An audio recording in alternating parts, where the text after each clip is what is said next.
साथियों नमस्कार। गद्य शिक्षण श्रृंखला में आपका स्वागत है। इस श्रृंखला के अंतर्गत आज हम फणीश्वर नाथ रेणु और उनकी कहानी संबदिया पर चर्चा करेंगे। फणीश्वर नाथ रेणु की यह कहानी संबदिया एनसीईआरटी की कक्षा 12 की हिंदी की पाठ्यपुस्तक अंतरा भाग 2 में संकलित है। कहानी से संबंधित महत्वपूर्ण बिंदुओं पर चर्चा के लिए आज हमारे बीच विषय विशेषज्ञ के रूप में उपस्थित हैं डॉक्टर वीरपाल सिंह। डॉक्टर वीरपाल सिंह महात्मा गांधी अंतर्राष्ट्रीय हिंदी विश्वविद्यालय वर्धा में अध्यापनरत हैं। अपने शिक्षण के द्वारा भाषा साहित्य शिक्षण के क्षेत्र में उनका विशिष्ट नाम है। उनसे बातचीत कर रहे हैं डॉक्टर सूरज बहादुर थापा। डॉक्टर सूरज बहादुर थापा लखनऊ विश्वविद्यालय में हिंदी विभाग में अध्यापनरत हैं। भाषा साहित्य शिक्षण के क्षेत्र में उनका विशिष्ट नाम है। आइए देखते हैं उनकी बातचीत। साथियों नमस्कार। आज हम हिंदी के सुप्रसिद्ध कहानीकार फणीश्वर नाथ रेणु की कहानी संबदिया पर चर्चा करने के लिए एकत्रित हुए हैं। इस चर्चा के लिए मैं डॉक्टर वीरपाल सिंह का स्वागत करता हूं। डॉक्टर साहब, इसके पहले कि हम संबदिया कहानी पर चर्चा करें, विद्यार्थियों को इस कहानी को ठीक से समझने के लिए फणीश्वर नाथ रेणु जी की एक संक्षिप्त परिचय देने का कष्ट करें। नमस्कार डॉक्टर साहब। फणीश्वर नाथ रेणु का जन्म 4 मार्च 1921 को पूर्णिया जिले के औराई हिंगना नामक गांव में हुआ था। रेणु आंचलिक कथाकार के रूप में जाने जाते हैं। आज़ादी के बाद स्वाधीन भारत में, नेहरू के भारत में रेणु ने गांधी के मूल्यों के साथ अपनी कलम चलाई। ग्रामीण भारत के चितेरे के रूप में रेणु जाने जाते हैं। रेणु का प्रमुख उपन्यास मैला आंचल, जिसने रेणु को साहित्य जगत में ख्याति दिलाई।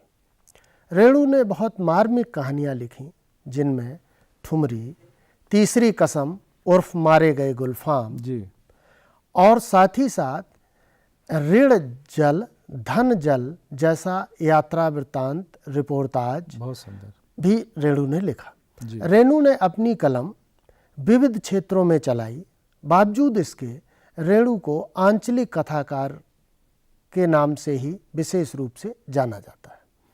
उनके उपन्यासों में, कहानियों में भारतीय ग्रामीण जीवन पूरी सजगता के साथ, पूरे सृजन क्षमता के साथ उभर कर सामने आता है।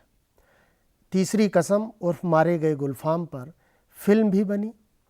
इसके साथ ही साथ उन्होंने हिंदी के रिपोर्टाज और हिंदी के अन्य कथेतर गद्य विधाओं में भी अपनी कलम चलाई।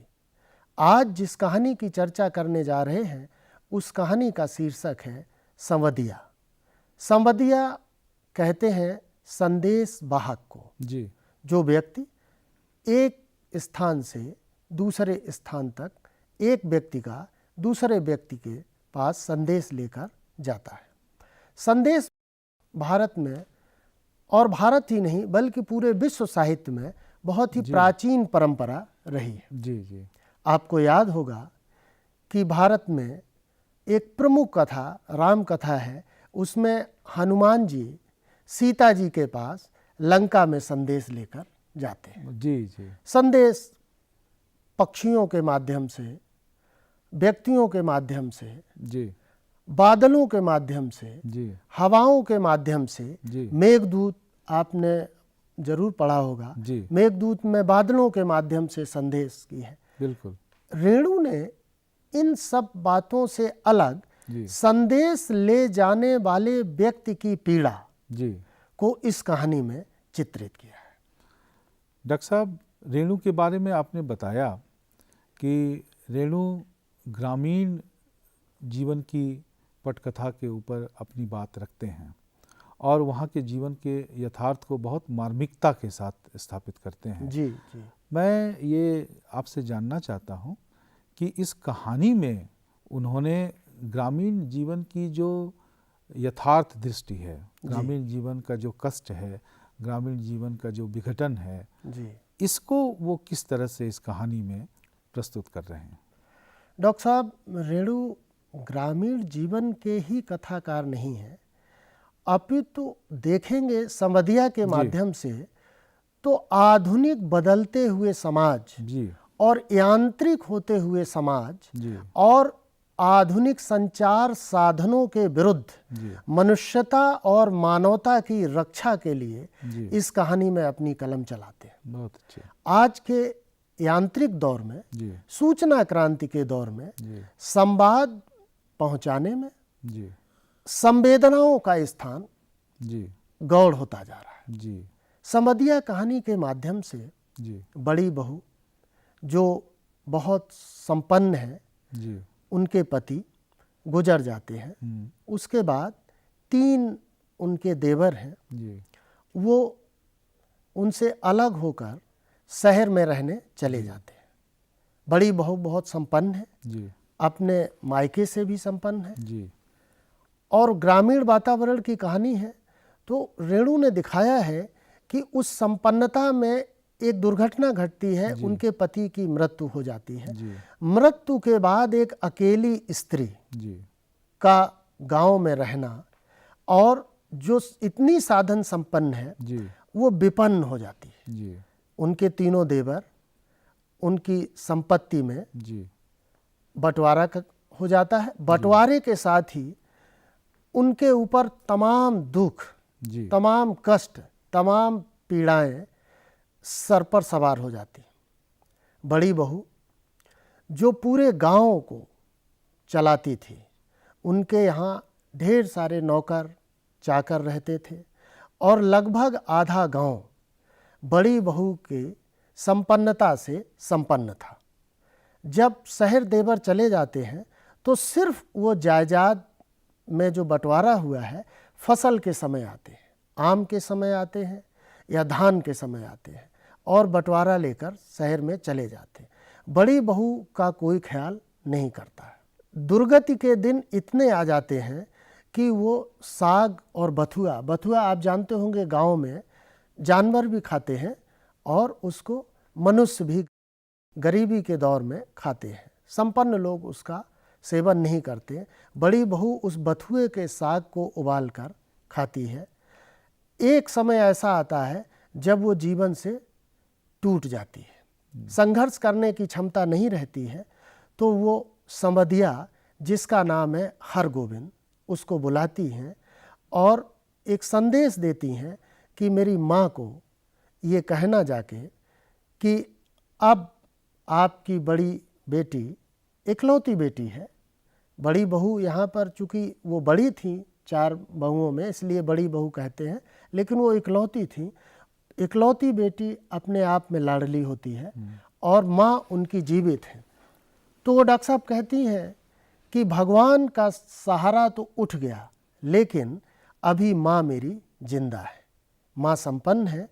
तो मेरे भाइयों से कहना, माँ को संदेश देना कि मुझे ले जाएं, क्योंकि अब मैं यहाँ किसके लिए जीऊँ। उनके पति मर गए हैं और उनको कोई कर्ज नहीं दे रहा है। गांव में जब तक पुरुष है तब तक स्त्री धनहीन होते हुए भी संपन्न है।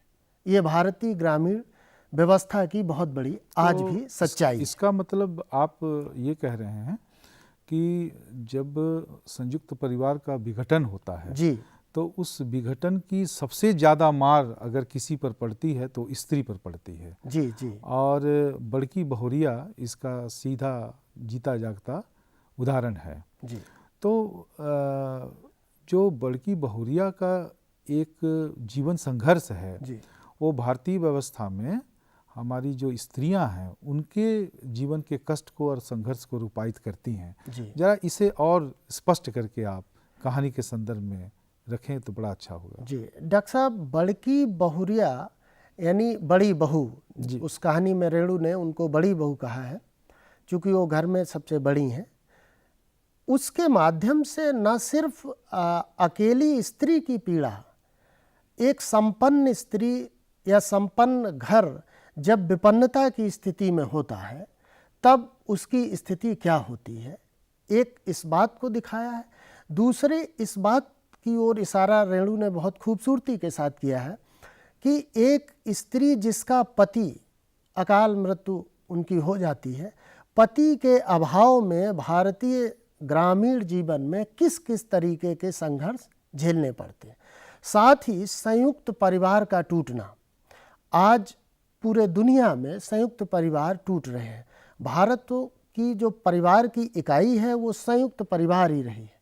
संयुक्त परिवार का विकल्प क्या होगा जब संयुक्त परिवार टूट रहा है? तो रेणु चूँकि भविष्य के लेखक हैं, भविष्य की चिंता रेणु के लेखन में समाहित है, तो ग्रामीण व्यवस्था में जब सामूहिक परिवार थे, संयुक्त परिवार थे, जो खुशहाली थी, जो खुशहाली के साथ जो संपन्नता थी, वो टूटने से और ग्रामीण व्यवस्था से जो शहरीकरण की तरफ लोग भाग रहे हैं।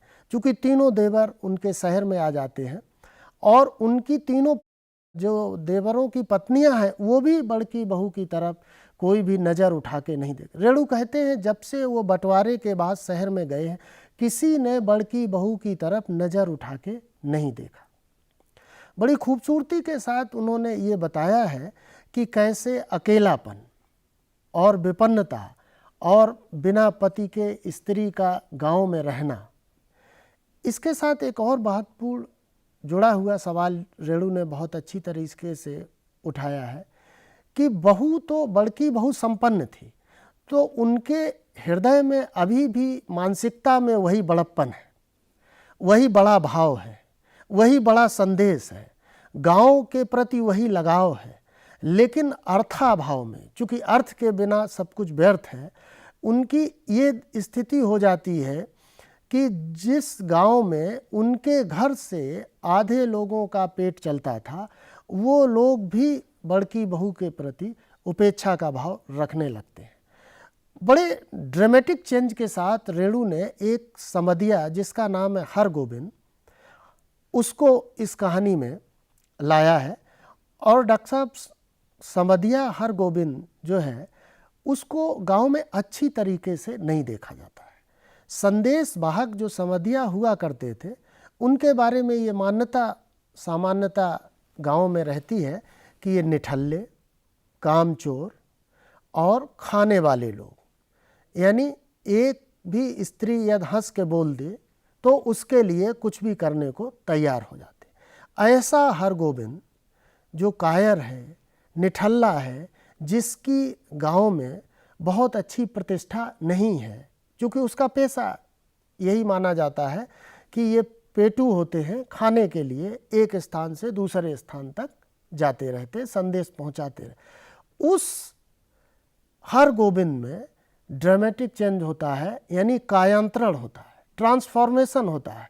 रेणु बड़ी खूबसूरती से दिखाते हैं और बताते हैं कि बड़ी बहू की पीड़ा, यानी उनके देवर और उनकी पत्नियां नहीं जिस शिद्दत से महसूस करती हैं, वो हरगोबिंद महसूस करता है। और उसका व्यवसाय है एक स्थान से दूसरे स्थान तक, एक व्यक्ति से दूसरे व्यक्ति तक संदेश पहुंचाना, लेकिन वो उस संदेश को नहीं पहुंचाता है और वो बड़ी बहू की मां से झूठ बोलता है। झूठ इसलिए बोलता है कि वो गांव की इज्जत और गांव का सम्मान बड़ी बहू के रूप में देखना चाहता है। वो ये मानता है कि बड़ी बहू की संपन्नता से पूरे गांव की संपन्नता थी, यानी पुरानी परंपराओं को, पुरानी व्यवस्था को बचाए और बनाए रखना चाहता है। तो कहने का तात्पर्य यह है कि हरगोविंद मनुष्य का एक मनुष्य से जो स्वस्थ रिश्ता हो सकता है या होना चाहिए जी, इसको केंद्र में रखते हुए उसकी माँ से उसका संवाद देता नहीं है और वह चाहता है कि बड़की बहुरिया एक माँ के रूप में गांव में बनी रहे। जी। इसके पीछे डॉक्टर साहब मैं ये जानना चाहता हूँ कि वो जो हृदय परिवर्तन होता है जी। इसका कारण सिर्फ यही है कि गांव की इज्जत बचानी है, या वह उसको अपने एक माँ के रूप में भी देखता है, जैसा कि उसमें एक संवाद है कि तुम यहीं रहो, तुम मेरी माँ की जैसी हो। तो ये जो हृदय परिवर्तन होता है, ये एक आदर्शवादी है या एक सहज मानवीय रिश्ते में भी इस तरह के परिवर्तन हो सकते हैं? आप क्या सोचते हैं? डॉक्टर साहब, मैं आपको याद दिलाना चाहता हूँ कि रेणु पर गांधी का बहुत प्रभाव था जी। और गांधी हृदय परिवर्तन के लिए जाने जाते थे। हिंदी साहित्य में न सिर्फ रेणु ने बल्कि मैथिली शरण गुप्त ने, अन्य जितने बड़े बड़े साहित्यकार उस दौर में थे, महान कथाकार प्रेमचंद में भी, और आप देखेंगे कविता में भी, नाटक में भी, उपन्यास में भी, निबंधों में भी महात्मा गांधी का बहुत प्रभाव रहा है। रेणु गांधी से प्रभावित थे। उनका उपन्यास, महान उपन्यास मैला आंचल, उसमें भी हृदय परिवर्तन, और बावन दास जो करेक्टर है वो गांधीवादी चरित्र है। बिल्कुल। और रेणु जिस जगह से थे, बिहार से थे, पूर्णिया से थे, गांधी का प्रभाव बहुत अधिक था। आपको मालूम होना चाहिए, भारत छोड़ो आंदोलन में 1942 में रेणु स्वयं गांधी के साथ और गांधी विचार के साथ और गांधी आंदोलन के साथ, जनता के साथ, साहित्य लेखन के साथ कूद पड़े थे। नेपाल की राणाशाही के भी विरोध में रेणु रहे थे।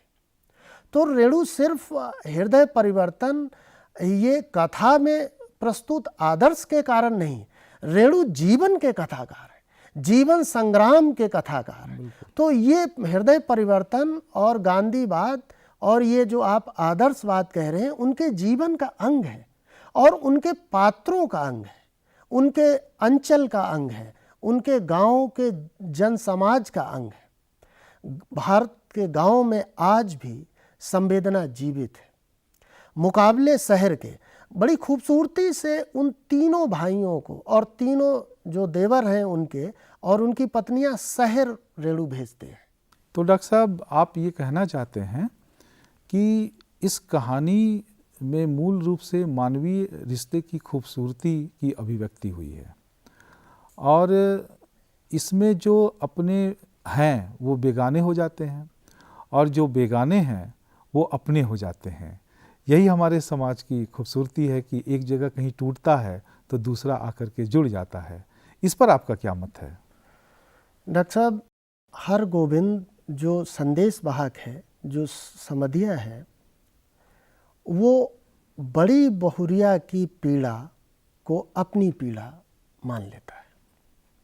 जब बड़ी बहू संदेश के लिए बुलाती हैं तो कहता है कि आज़ादी के बाद डाकघर खुल गए हैं, अब समधिया की क्या ज़रूरत, क्यों बुलाया है।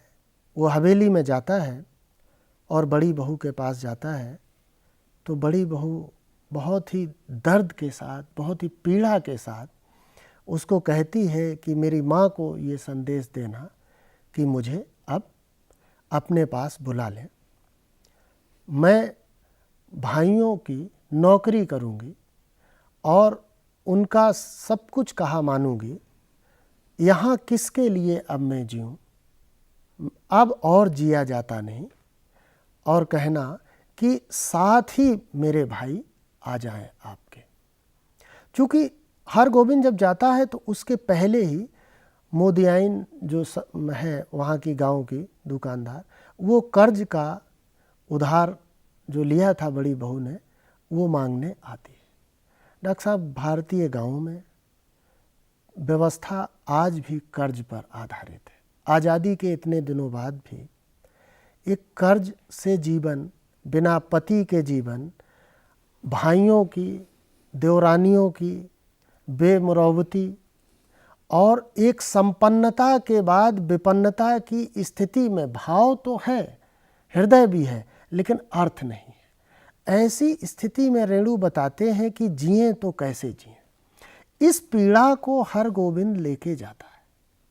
सिर्फ बड़ी बहू का ही करैक्टर नहीं रेणु रच रहे थे, बड़ी बहू के माध्यम से एक निठल्ले, एक कायर व्यक्ति के बारे में जो धारणा थी समझिए, उसमें कायांतरण करते हैं, उसके जीवन को भी परिवर्तन करते हैं रेणु।